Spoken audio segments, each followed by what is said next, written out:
Bom dia. Bom dia, queridos alunos do 7º ano. A gente vai iniciar, então, o 2º bimestre.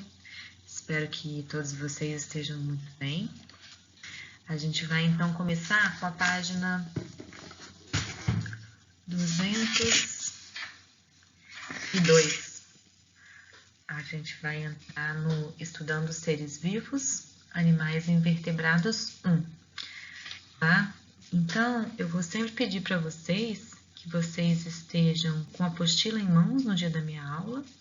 Tá? Eu vou tentar me aproximar dentro dessa apresentação de slide o máximo possível do que seja compatível, então, com a apostila, que aí a gente vai seguindo e como sugestão fica a leitura desse capítulo um dia antes, né?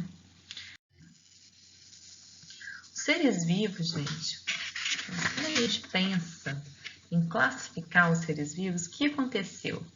Vamos pensar que a gente pegue um estojo e a gente tem que, então, fazer uma classificação desse estojo. O que a gente vai fazer? A gente vai pegar e separar o estojo em canetas, em lápis, em borrachas, né? Depois disso, a gente pode pegar em canetas rosas, canetas vermelhas, canetas amarelas, né? A gente pode pegar lapiseiras, lápis.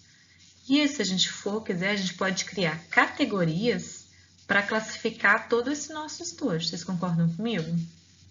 Então, quando houve-se a necessidade de fazer as classificações dos seres vivos, é porque começou-se a descobrir, né? E tinha uma necessidade, os estudiosos dos animais, desses seres, começaram a sentir a necessidade de colocar eles dentro de uma hierarquia, dentro de uma classificação. Né? Então, a gente pensa uma categoria hierárquica dessa forma, como se a gente fosse colocar todas as espécies, todos os seres vivos em caixinhas, se cada uma fosse uma caixinha pequena. Só que dentro dessa caixinha pequena a gente consegue colocar mais de uma, né? Dentro do gênero a gente consegue colocar mais de uma. Então, assim, a gente consegue categorizar isso e colocar todos dentro de uma mesma caixona. Vocês já viram aquela bonequinha de holandesa? É bem legal. Então, assim, você vai tirando, né? Então, uma bonecona abarca várias bonequinhas. E é mais ou menos aquele efeito, né? Entendendo que a espécie é um ser menor e o reino é a caixona maior, onde vão caber várias caixas lá dentro. A gente vai entender isso aí um pouquinho mais pra frente. Então, é super importante a gente conseguir entender que essas árvores filogenéticas, elas funcionam dessa forma, né? Um ancestral comum que vai, então, dar origem a todas essas espécies, né? Então, assim, ele se baseou para criar, então, essas categorias hierárquicas em um ancestral comum, tá? Esse é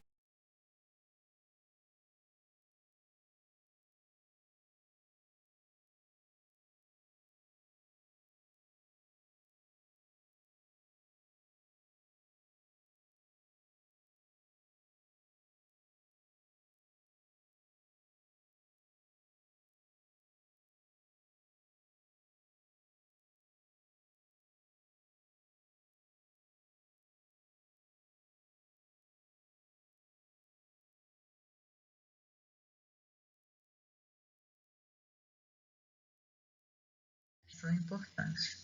E aí vieram algumas propostas, né? Algumas propostas de classificação desses seres vivos. A gente vai estudar aqui algumas, né? Uma das propostas são os 5 reinos, né? Que vai levar então em consideração as características anatômicas, fisiológicas e a história evolutiva de cada espécie. Então, existe um ancestral comum, né? Você pode entender isso. E aí vão ser divididos 5 grupos, né? O reino das bactérias, que vão ser assim, os únicos seres que são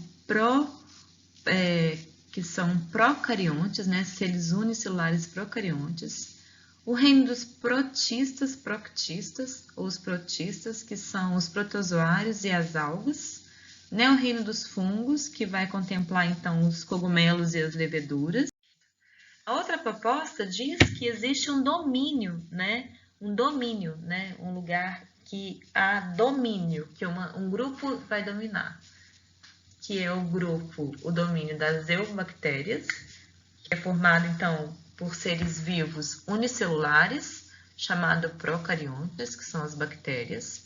O domínio dos eucariotas, que a gente estaria incluído aqui, né? São os animais, as plantas, os protozoários e os fungos.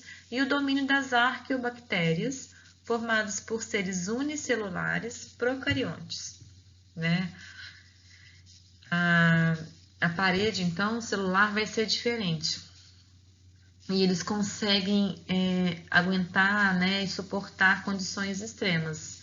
Por exemplo, existe uma bactéria que foi descoberta agora, que ela foi encontrada, né, e nessas fossas abissais, assim, no fundo do oceano, numa temperatura de mais de 5.000 graus Celsius. Né? Então, esses seres vivos, eles são classificados, né, de acordo, então, com essa categoria hierárquica que foi criada, então, por Linneu, né, que é reino, filo, classe, ordem, família. Reino, filo, classe, ordem, família, gênero e espécie. Então, um exemplo aqui